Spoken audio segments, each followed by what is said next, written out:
പല പ്രതികൂല സാഹചര്യങ്ങൾ കടന്നു വരുമ്പോൾ, ചില ഒറ്റപ്പെടലുകൾ കടന്നു വരുമ്പോൾ,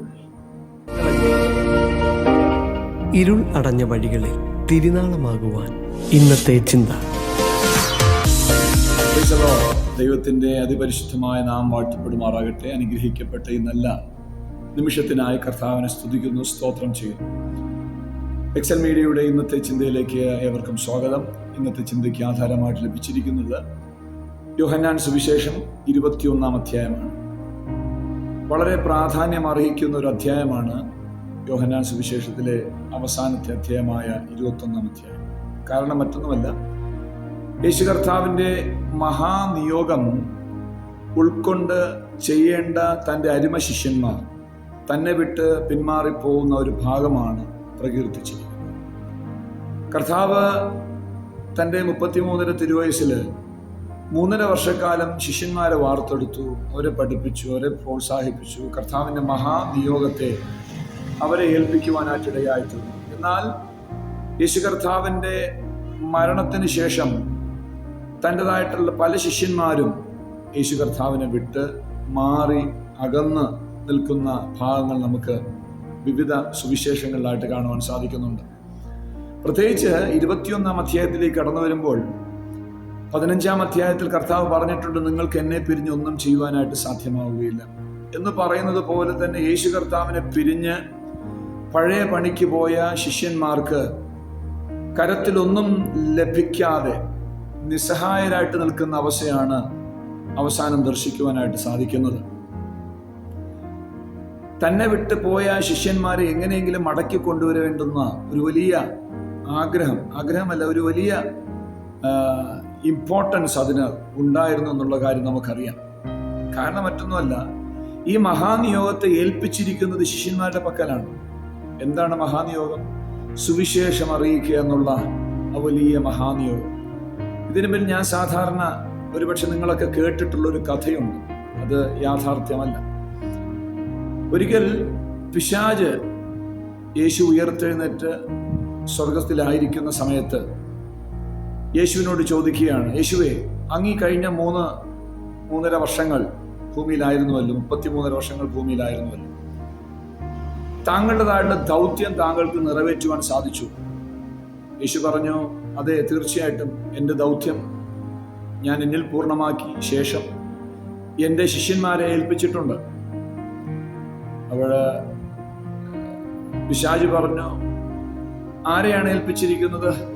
കർത്താവ് പറഞ്ഞു, എനിക്ക് 1000-ഓളം ശിഷ്യന്മാരുണ്ട്, എന്നിലൂടെ സൗഖ്യം ലഭിച്ച ഒത്തിരി പേരുണ്ട്, ഞാൻ പലരെയും സൗഖ്യമാക്കിയിട്ടുണ്ട്. അവരെല്ലാം നടന്നും തുള്ളി കർത്താവിനെ മഹത്വപ്പെടുത്തിക്കൊണ്ട് എന്നെക്കുറിച്ചുള്ള സുവിശേഷത്തെക്കുറിച്ചുള്ള നിത്യതയെക്കുറിച്ചുള്ള വചനങ്ങളൊക്കെ പ്രഘോഷിച്ചുകൊണ്ടേയിരിക്കുക.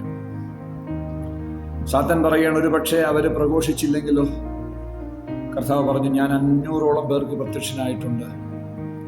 എൻ്റെ മരണത്തിന് ശേഷം ഞാൻ ഉയർത്തെഴുന്നേറ്റ് അവർക്ക് പ്രത്യക്ഷമായത് തന്നെ അവർ എൻ്റെ നിയോഗത്തെ തുടർമാനമായിട്ട് ചെയ്യുന്നതിന് വേണ്ടിയാണ്.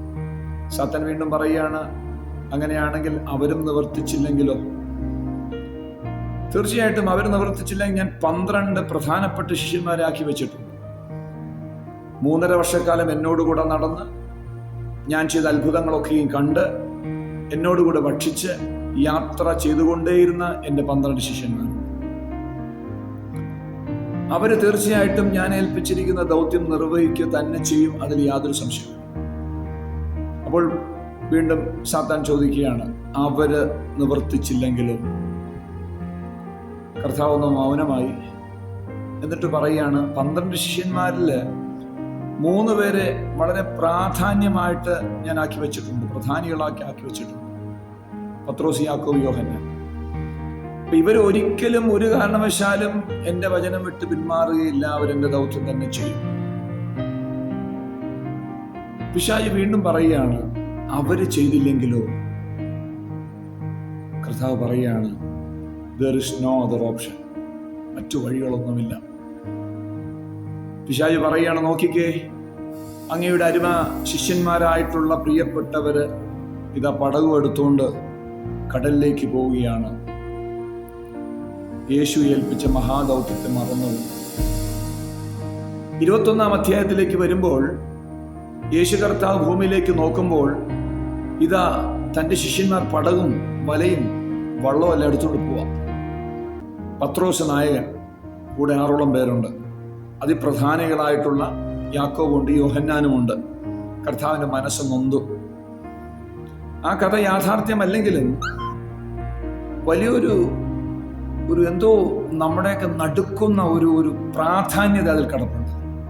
ഞാൻ പറഞ്ഞു വന്നതിൻ്റെ സാരമെന്ന് പറയുന്നത്, ക്രിസ്തു ഏൽപ്പിച്ച മഹാനിയോഗത്തെ തള്ളിക്കളഞ്ഞുകൊണ്ട് പഴയ പണിക്ക് പോയ 12 ശിഷ്യന്മാർ, അല്ലെങ്കിൽ പോട്ടെ 6 ശിഷ്യന്മാർ.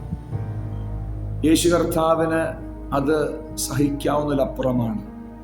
താൻ അതിവേഗം ഭൂമിയിലേക്ക് ഇറങ്ങി വന്ന് അവർക്ക് പ്രത്യക്ഷനാവുകയാണ്. 40 നാളോളം യേശു കർത്താവ് ശിഷ്യന്മാർക്ക് പ്രത്യക്ഷനായിക്കൊണ്ടിരുന്നു.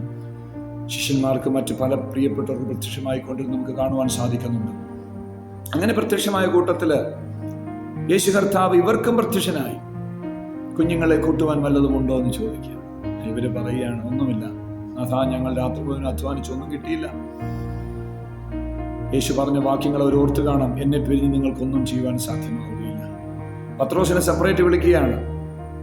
ചില അത്ഭുതങ്ങളൊക്കെ അവിടെ നടക്കുന്നു അറിയാവുന്ന പറയുന്നത്. പത്രോസിനെ സെപ്പറേറ്റ് വിളിക്കുകയാണ്, വിളിച്ചു ചോദിക്കുകയാണ്, യോഹന്നാന്റെ മകനായ ശീമോനെ, നീ ഇവരിലധികമായി എന്നെ സ്നേഹിക്കുന്നു. ഇംഗ്ലീഷിൽ ദീസ് തിങ്സ് എന്നാണ്. ഇവയിലധികമായി നീ എന്നെ സ്നേഹിക്കുന്നു. നീ പിടിച്ചുകൂട്ടിയിട്ടിരിക്കുന്ന വലിയ 153 മീനുകളെക്കാൾ ഉപരിയായി, ആ മീൻ പിടിക്കുവാനായിട്ട് നീ ഉപയോഗിച്ച നിന്റെ പടക്, വല, നിന്റെ തുഴയേക്കാൾ ഉപരിയായി.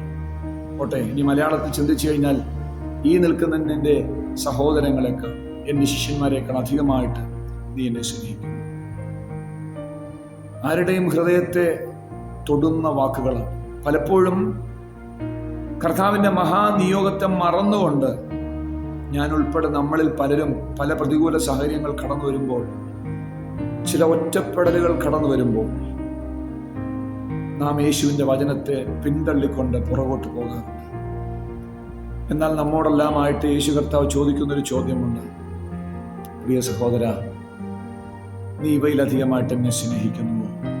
കർത്താവ് പറയുകയാണ്, തൻ്റെ ജീവന് പകരമായിട്ട് യേശുവിനെ സ്നേഹിക്കുവാൻ സാധിക്കണം. കർത്താവ് തൻ്റെ ജീവനെ കളഞ്ഞ് നമ്മെ സ്നേഹിച്ചുവെങ്കിൽ നാം ജീവനേക്കാൾ ഉപരിയായിട്ട് നമ്മുടെ യേശു കർത്താവിനെ സ്നേഹിക്കേണ്ട ആവശ്യം. 3 വട്ടം പത്രോസിനോട് യേശു പറയുകയാണ്, ചോദിക്കുകയാണ്, നീ ഇവയിലധികമായിട്ട് എന്നെ സ്നേഹിക്കും. കർത്താവ്, എനിക്ക് അങ്ങയോട് പ്രിയമുണ്ട്. കർത്താവെ, ഞാൻ അങ്ങയെ സ്നേഹിക്കുന്നു. യേശു കർത്താവ് എല്ലാത്തിനും മറുപടിയായിട്ട് പറയുന്ന കാര്യം ഇതാണ്, എൻ്റെ ആടുകളെ മേയ്ക്കാം. എന്നെ കേൾക്കുന്ന പ്രിയ സഹോദരങ്ങളെ, നമ്മെ ഏൽപ്പിച്ചിരിക്കുന്ന വലിയ ഉത്തരവാദിത്തമുണ്ട്. ആ ഉത്തരവാദിത്തങ്ങൾ നമ്മൾ ചെയ്തില്ല എങ്കിൽ മറ്റാരാ ചെയ്യുന്നത്? ആ ആടുകളെ മേയ്ക്കുവാൻ ദൈവം നമ്മെയും വിളിച്ച് നിയോഗിച്ചിരിക്കുക. എൻ്റെ ജീവിതത്തിലും ദൈവം എന്നോട് സംസാരിച്ച വാക്കാണ്, വളരെ പ്രാധാന്യം അർഹിക്കുന്നൊരു വാക്ക്. വാക്യപ്രകാരമാണ്, wish to hold my sheep.